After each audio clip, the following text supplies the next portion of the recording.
سند گذاشتم جلو قولم گذاشتم جلو دلم گرفتم کف دستمو دراز کردم طرف کرنت رئیس. بیدارخوابی رو به ما اطلاعاتی ها یاد میدن. تو از کجا یاد گرفتی؟ مرادم آقا مصطفی چمران یه هفته تو محاصره پاوه دکتر به بچه ها گفت تا اونجایی که میتونن سنگری کمین بزنن. 48 ساعت بود که نه یه چرت خوابیده بودیم نه یه لقمه غذا خورده بودیم.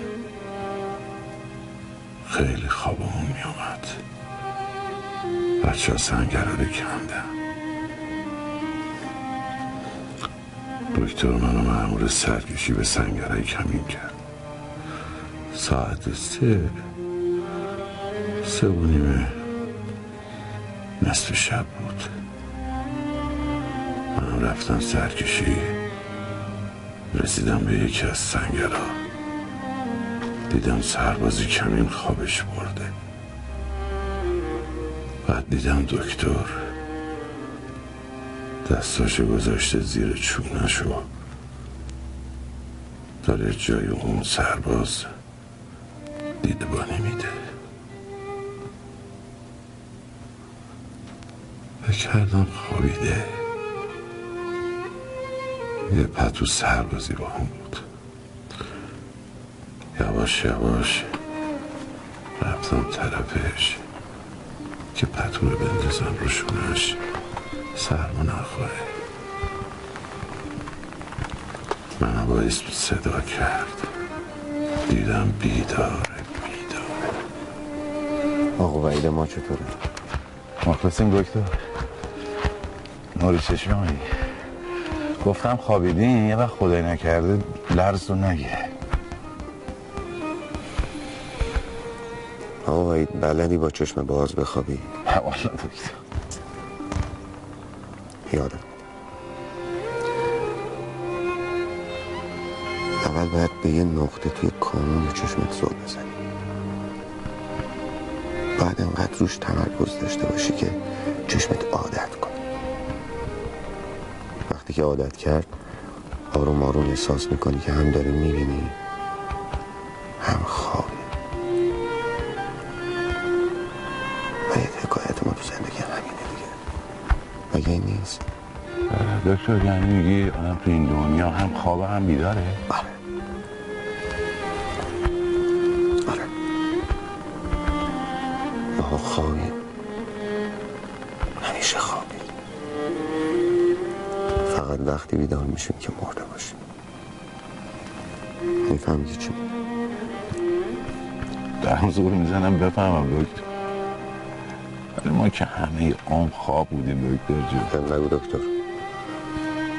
اسمم صدا کن. من بگو مصطفی. چشم مصطفی. وحید خوش به حال اونایی که زود بیدار میشن. وحید خوش به حال اونایی که قبل از مردن از خواب بیدار میشن. واقعا خوش به حالشون آقا مصطفی. خوش به حالشون.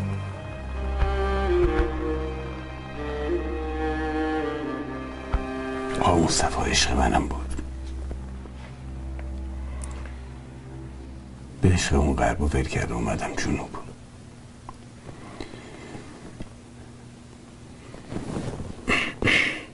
وقتی رسیدم داشتن جنازش رو از خط برمیگردوندم.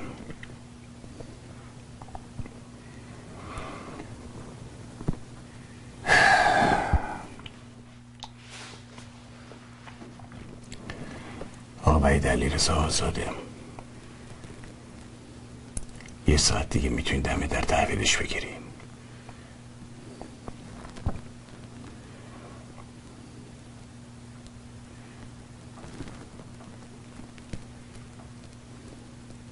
وحید، شنفتی چی گفتم؟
دکتر شمایی؟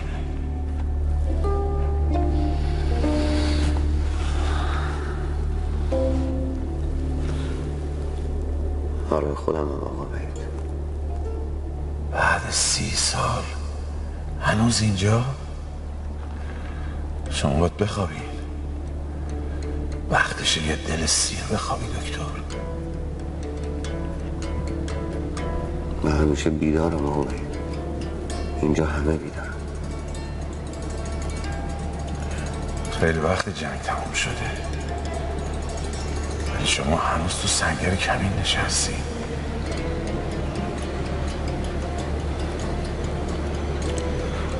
دایم کجا رو نگاه میکنه دکتر؟ دارم شما رو نگاه میکنم آقا وحید. دارم شما رو نگاه میکنم.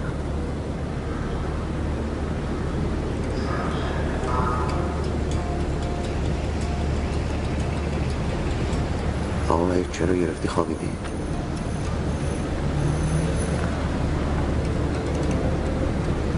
چرا خوابی آقا وحید؟